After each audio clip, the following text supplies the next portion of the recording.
Сәлеметсіздер ме, құрметті менің көрермендерім. Менің каналыма қош келдіңіздер.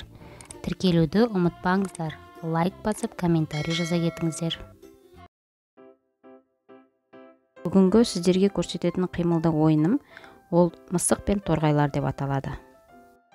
Ойынның мақсаты: балалардың ойынның шартын бұзбай ойнауға, белгі бойынша қимыл қозғалыс жасауға дағдыландыру, зейіндерін, байқағыштықтарын және жүгіру дағдыларын дамыту.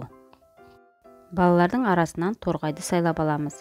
Торғайды белгілі бір жерге отырғызып қоямыз. Яғни ол оның үйшігі болады. Ол өзінің үйінде ұйықтап жатады. Немесе шеңбер сызып сол жерге де орналастырып қойсақ болады. Ал қалған балалар болса, ол торғай болып ойнайды. Торғайларға доптарды шашамыз. Балалар, осы доптарды жылдам жинап үлгеруіміз керек. Ал егер мысық оянып кететін болса, ол бізді ұстап алады. Кәнеки, барлығымыз ақырын мысық ұйықтап жатқан кезде доптарды жинап алайық.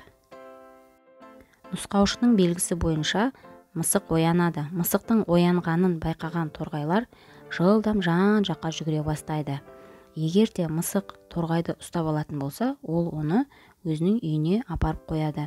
3-4 торғайды ұстағаннан кейін мысықты ауыстырып басқа баламен ойнатса болады. Ойынды осылай 4-5 рет ойнатып, қайталатып ойнатуға болады.